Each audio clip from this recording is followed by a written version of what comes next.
आध्यात्मिकरित्या जर आपल्याला वाढायचं असेल, जर आपल्याला आशीर्वाद पाहिजे असतील, जर आपल्याला वाटत असेल की आपली आत्मिक वृद्धी व्हावी, आपली घरामध्ये आशीर्वाद यावे, आपल्या लेकरांचं सगळं भलावं. आज प्रत्येक व्यक्तीला ही आहे की नाही काळजी?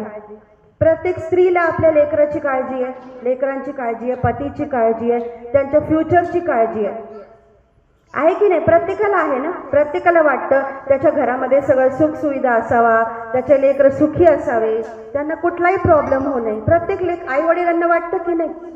प्रत्येकाला वाटतं ना.